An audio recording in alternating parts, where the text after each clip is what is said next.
What's up, everybody? Chewy and Inumans today with another Marvel Crisis Protocol video, and this time we're going to be talking about Karnak and Gorgon, the rest of the characters in that Human box. And sorry if I sound a little stuffy, guys. I've been sick, so I've been trying to get over what I've been having the past couple of days. I'm starting to get better now. I almost didn't want to record this video today because I don't sound right. My nose is all stuffy and all that stuff. So, but I'm going to try to get through this. And I feel better now. I'm not dying or anything. So I feel a lot better now. Those just a little stuffy, but I'm gonna try to get through this panel play as best I can and to get this out there for you guys. If you guys can do me a favor, like, dislike, comment, subscribe, do all those things I gotta do. I'm gonna have the MCP content for you guys. I appreciate it. We're trying to get to 1,000 subscribers, guys. We didn't do it last year. Let's do it this year. All right, so let's get into Karnak. Really cool looking fig, by the way. All these figs look dope as hell. Like, Karnak looks cool. Gorgon looks cool. I'm not an Inumans fan. I don't know their lore or anything like that. So I'm not gonna sit here and act like I know who they are. I don't. I just know that they're getting some new characters and they seem to be doing some cool stuff. So that's awesome for the Humans affiliation. So let's get to Karnak. There's been a lot of talk on the forums about this guy, in Discord and all that stuff, and how possibly this guy's really good. So let's see if that's true. I'm willing to read the card and see what's up. All right, so Karnak, 3 physical defense dice, 3 energy dice, 4 mystic for the defenses, 5 health. He's a 3 threat, size 2, moves medium. He is on a small base. Okay, cool. Shattering strike, range 2, physical attack, 5 dice, no power cost. After this attack is resolved, this character gains particle damage dealt. Wild push. After this attack is resolved, this character pushes target away small. So the key thing about this is he pushes every character in the game. Sizeless push.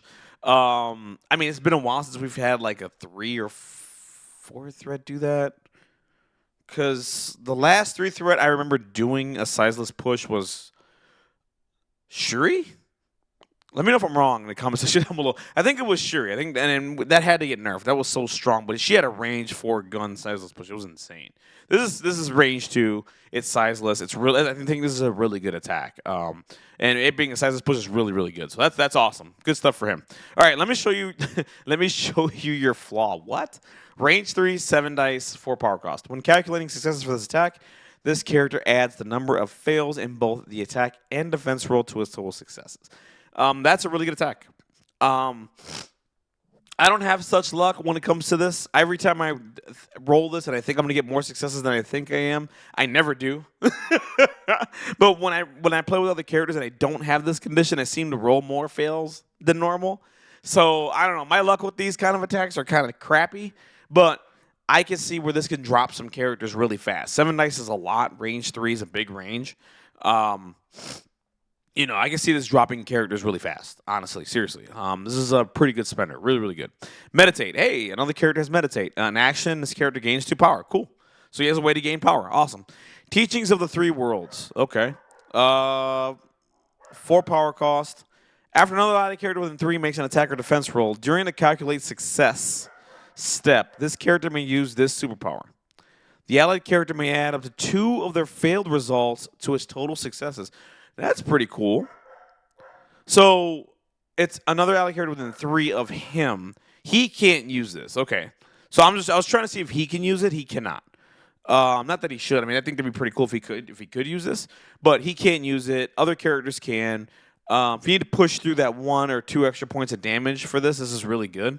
Especially like my favorite saying in the game, that MCP special. Basically what that means is characters living on 1. I don't know how many times I've seen it in every Marvel game that character, like you think you're about to drop a character and they always survive on 1. It's insane. It drives me up the wall, but it's one of the hypest things to see in the game.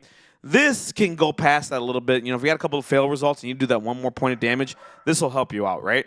So, really good stuff here. Really, really good. I like that. It's 4 power cost. It's pretty expensive. He can generate some power with the meditate and all that, I like this. This is interesting. This is a very interesting superpower. Brand new to the game. I like it.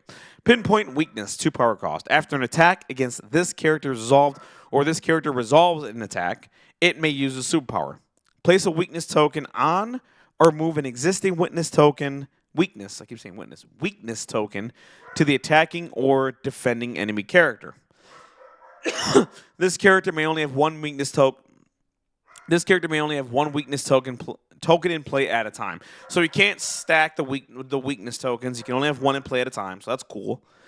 Okay, so so 2 power costs to do that. So what's the benefits of this? Okay, analyzing strike. When this character attacks or defends against an attack, oh my god, I can't speak today. Oh, when this character attacks or defends against an attack from an enemy character with a weakness token, this character rolls 3 additional dice. After the attack is resolved, the weakness token is removed. Wow! So you get to pump your own dice with the weakness token. That's pretty cool. 3 dice isn't nothing to sniff at. That's really good. That is absolutely really good. 2 power costs. You add that. Okay. Damn. So you can have like 8 dice builders and a 10 dice spender. If you're getting a 10 dice spender and you're adding failures, you should be dropping characters like nothing, like nobody's business. Like this 3 threat seems to be hitting a lot harder than other 3 threats in the game right now. And he gets to reroll a defense die. That's really attack or defense. Like has the Inhuman thing. He has martial artist. All right, cool. So if you're within 2 physical energy attacks, he adds blanks to his total successes. Okay, that's really cool. That is absolutely really cool. So he can reroll dice. He has martial artist. He has this thing where he can add dice. This guy's pretty damn good. This guy's really good. He's really good. I'm more interested in this thing here. Right here. Just because, like I said, like it's annoying when you don't drop a character or 2 and you're just like, what the fuck? Like, what the hell? You know what I mean? Like, I like this a lot. Granted, this is very expensive. You're probably not going to be doing this a lot. And it's, you got to be within range 3 too. So you got to, keep your characters together and within that range bubble. Not hard to do, but it's just something to keep in mind, right? You do have to be within range 2 for the builder. My only concern is like throwing him in there and like doing a builder, and because he doesn't have any DR. Granted, he does have martial artist. You could avoid it by shooting within range 3. With him not having DR, I could see a world where, he's not as tanky as you think he is. Is what I'm trying to get at right now, right? He does have the add blanks total 6, but it's only range 2. He does have a reroll. But you're only adding the 3 extra dice when someone has the weakness token. And in order for them to get the weakness token, that character has to have it, right? And I think attacks or defense attack from an enemy character with they have to have the weakness token for you to get that bonus. So there's ways around this. Like, the point I'm trying to get across is this. Wait, hold on. Let me read this again. Hold on. After attack target's character is resolved, or this character resolves in attack, it may use a superpower. Place a weakness token on or move an existing token to the attack. Okay, good. So I'm missing something here. So what you could do is you can attack somebody, and if somebody else attacks you, you can place a weakness token on them, right? And if somebody else attacks you, you can place the weakness token, take it off the one character you just attacked, place it on someone else, if I'm reading this correctly, and then you get the bonus from the 3 additional dice. Okay. All right. See, my thinking was in the beginning, like, you could just get around this by, like, okay, if I don't have the weakness token, I can just attack him. But no, he can move it to that character. And now he gets the 3 additional dice. If I'm reading this correctly. Yeah. It says move. Yeah, okay, yeah. No, really good stuff. That's really good. That is absolutely really good. Let's go to the injured side. Let's get through this. Injured side, this guy's good, yo. This guy's really good. I will say splashable. I think this guy's very splashable. I already have some ideas for him. A big boost to Inhumans, by the way. I needed a really good 3 threat. Miss Marvel is pretty good. But this guy, fantastic. Really good. Like, I might not sound that excited about it, but I am. Like, I am. I'm just, like, sick. So it's hard for me to, like, get excited right now. It's like, my nose is, like, stuffed and all that. So sorry about that. Really good. Really good. I like him. He's fantastic, actually. Let's go to Gorgon. 4/3/3, 6 health, 3 threat. Hey, a 3 threat with 6 health. Size 2, moves medium, mace strike, range 2, 5 dice, no power cost, the attacker's resolved, the important damage dealt on a wild handle stun. Hoofquake, beam 3, 4 dice, energy attack, wild handout shock. Okay, so this is cool. On a beam, he can hand out shock to some characters. It's 4 dice. You're not gaining a power from it, so it's not a gainer or anything like that. kind of a downer there. I wish this was a gainer, to be honest with you. I mean, it's only 4 dice. I don't. It's not as good as. Granted, I mean, Crimson Dynamo's a 4 threat. He has the better beam because he's a 4 threat, right? But this guy, I mean, you could have made this a gainer, honestly. And I don't think it would have been broken at all, to be honest with you. For a 3 threat, to be fair. I mean, it's only 4 dice, right? You don't bump the dice just to make it a gainer. That would have been nice for him, I think. But handing off shock is nothing to sniff at, so that's really good. God Crusher, range 3, 8 dice, physical attack, 4 power cost. After the attack is resolved, the target character size 4 or less. Hey, no condition throw. That's always good. It is after the attack is resolved, though, and it is size 4. So you can go into the big boys a little bit with this guy. So that's really cool. And a wild is a stagger. So, damn, that is a really good spender. I'm just going to... If I could just spender with him all day, like, this character is fantastic. You know what I'm saying? Like, just throwing a size 4 for grins and giggles. I don't have to do anything to do it. Getting a wild stagger, like throwing a character and giving him stagger is really crappy in this game. Like it's crappy for your opponent. Like they don't like that. They lose an action and they lose out on position of a character they just placed there. Like that's really good. Charge. This character make an attack action. Okay, so he has a charge. He could do either attack. That's really cool. You're going to have to deal. See, this is where I wish he had the beam. This is a gainer. There's a world where you can get to this spender a little maybe that's what they didn't want, was for him to get to the spender really fast with this beam. But I mean, you could have bumped this up to like a 5 power cost if you wanted to do that. I still think this should have been a gainer. It's still a good attack. I just want this to be a gainer. I noticed that. Like it just should be a gainer. All right, let's get through this. All right, so you're going to have to deal with me first. 2 power cost. When an enemy character within 2 of this character targets another allied character with an attack, this character may use a superpower. This character, okay, so he has a taunt. Taunt is absolutely fantastic, and he does have the Inhuman reroll. He's immune to poison. Good stuff. He on the injured side, the health goes down by 1. Nothing else changes. God, oh guys, I'm not. Oh man. All right. Anyway, let's get through this. Health goes down by 1. Nothing else changes. The attacks stay the same. All right. Pretty good. These 2 characters are pretty good. I mean, everybody's in love with this guy, and deservedly so. This guy's really good, especially with the weakness token and how you can move it around and like gain that bonus. It's really strong. I mean, I could see his turn 1 always being like meditate move.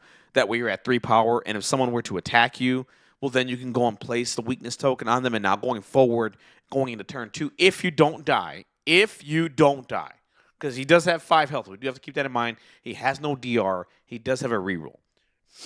But he does have the option to place that weakness token on you. And if he doesn't die, right, he's going to go into you with like 7 dice, with like 8 dice builder or a 10 dice spender, possibly dropping you, right? Like that's the potential he has.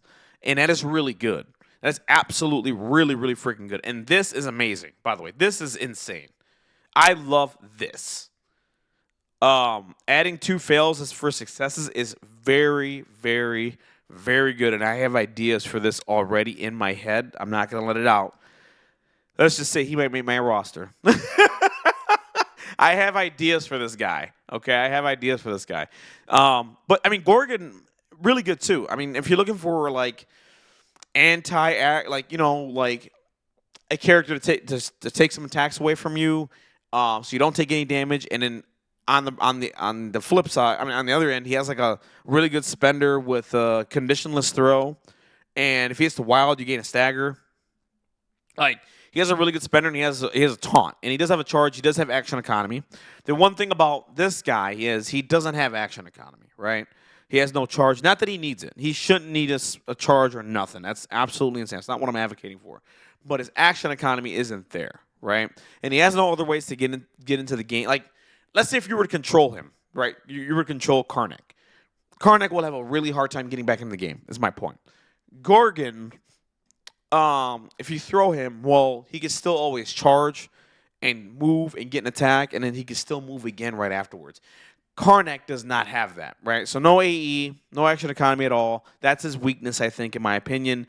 Outside of that, everything else is really good, right? He's weak to control, I think, but what character? I mean, there's a lot of characters that are, right? And they're still good in this game, so that doesn't matter. So Really good two characters. I mean, these two characters are really good. I'm very, very impressed with the Inhumans box overall. Like, if you're an Inhumans fan, like you got to buy this box. Like, you're getting your support that you've been wanting for a long time. You're getting some new characters, some fresh blood. You're getting a new leadership with the card, with the Tactics card with Medusa. Really good stuff. Really good stuff. All right, let's get to the Tactics cards down here. The Great Refuge. All right, let me see if I can zoom in a little bit more. I'm having a hard time seeing. Even though I have glasses, I'm having a hard time seeing it. An Inhuman's character with an active leadership ability may spend any amount of power to play this card. For each 2 power spent to play this card, choose an allied Inhuman's character without an objective token. Place each chosen character within 3 of its current location. That is pretty damn good. Let me do the math here. Is there a world I would have to pass 3 power? This wouldn't be worth it turn 1, though. See, I'm thinking of a world where turn 1 you give like 4 power to... You give like 3 power to Black Bolt, but it kind of doesn't make any sense to do like... Because you can pass the power with his leadership, and if you can give him 4, right? You spend 4, and then like you can move 2 characters up within 3 that haven't moved yet. But you would need 3 characters to do that, and... Yeah, no, this is... I need to think about this a little bit more. Maybe this is a later in the later rounds kind of thing. I was trying to think of how to do this like turn 1 and make it really strong, but I don't. Maybe I'm not thinking about it properly or whatever. But that is an option. I think later on in the game, like round 2, round 3, this will probably be more effective. Like kind of like a Rainbow Bridge kind of thing. Granted, Rainbow Bridge is the Asgard characters can spend the power to do that, and they can place within 3, and they can't have an objective token or whatever. But this is like one character could spend all the power, and then the rest of depending on how much power you spent, like all the rest of those characters can now move within 3. Like so it takes away the other Inhuman characters from having to spend the power for this, and the leader can just spend the power, right? Like that's where I'm getting at with it, and I think that's pretty cool. That saves the power in the other guys. The other guys can just go ahead and do the work, right, and save that power and get repositioned. Especially if you have priority, and let's say you lost a lot of characters that turn, like a lot of dazes and stuff, and it goes and you start the turn, and some the characters that you do need to do the work with are just out of position. You can just play this card, reposition those characters, get them in the position to be successful, and do the job that you need them to do. So, yeah, I think this is don't think about it turn 1. Think about it more like turn 2, turn 3, turn 4 kind of card. Really good, though. I think this is a really good card. All right, Royal Guardians, unaffiliated reactive. When an allied character is... Oh, no. When an allied character is targeted by an attack and is within 3 of an allied Karnak... I think I know where this is going. Karnak or an allied Gorgon.